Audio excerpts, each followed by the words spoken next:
আসসালামু আলাইকুম। আজকে রাশিয়ান বর্ণমালা শেখার দ্বিতীয় অংশ অর্থাৎ পরবর্তী 11টি অক্ষর আমরা শিখব। ছবিতে প্রদর্শিত 11টি অক্ষরগুলির মধ্যে কা, এম, এন, ও, এর, এস, তে, উ অক্ষরগুলি দেখতে ইংরেজি অক্ষরের মতোই, কিন্তু আসলে এগুলো রাশিয়ান অক্ষর হিসেবেও ব্যবহৃত হয়।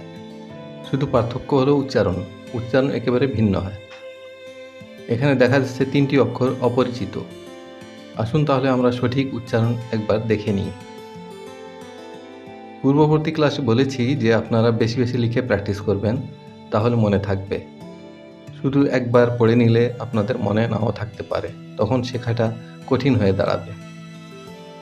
এখানে দেখতে ইংরেজি কে এর মতো অক্ষরটির উচ্চারণ কা হয়।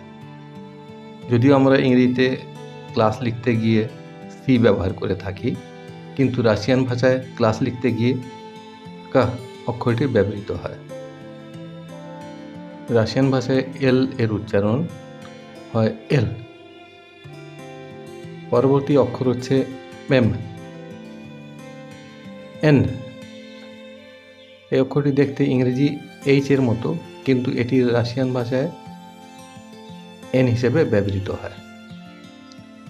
পরবর্তী অক্ষর ও, এটি ইংরেজি ও এর মতোই উচ্চারিত হয়, কিন্তু অনেক ক্ষেত্রে রাশিয়ানরা এই অক্ষরটিকে আ হিসাবে উচ্চারণ করে থাকে, যেমন মালাকো। এখানে এল এর পরে ও অক্ষরটি আয়ের মতো উচ্চারিত হয়েছে। পরবর্তী অক্ষরটি হচ্ছে পে। এই অক্ষরটি ইংরেজি পি এর মতো ভূমিকা পালন করে। এই অক্ষরটি ইংরেজি পি এর মতো ভূমিকা পালন করে, অর্থাৎ পি এর মতো উচ্চারিত হয়। রাশিয়ান ভাষায় পি এর মতো দেখতে যে অক্ষরটি আছে, কিন্তু এটি তাহারা এর বা আর হিসাবে ব্যবহার করে থাকে। পরবর্তী অক্ষরটি হচ্ছে এস। অক্ষরটি ইংরেজি সি এর মতো, কিন্তু রাশিয়ান ভাষায় এটি এস হিসাবে ব্যবহৃত হয়। তে, অক্ষরটি ইংরেজি টি এর মতো দেখতে, কিন্তু উচ্চারণ তে হয়। রাশিয়ান ভাষায় ট অক্ষরটি নেই, বা ঠ এর মতো উচ্চারিত কোনো অক্ষর নেই। উ, অক্ষরটি দেখতে ইংরেজি ওয়াই এর মতো, কিন্তু রাশিয়ান ভাষায় এটি উচ্চারিত হয় উ। পরবর্তী অক্ষরটি হচ্ছে এফ। এটি দেখতে সম্পূর্ণ ভিন্ন, কিন্তু উচ্চারণ ইংরেজি এফ এর মতো হয়।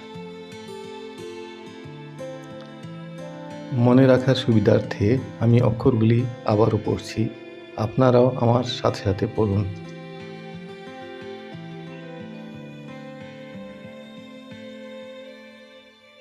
কা, এর,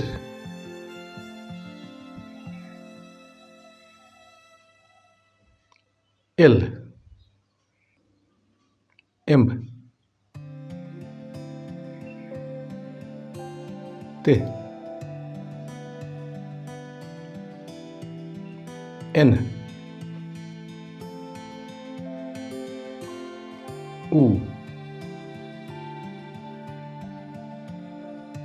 ও,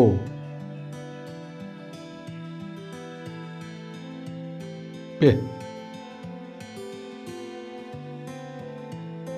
এফ।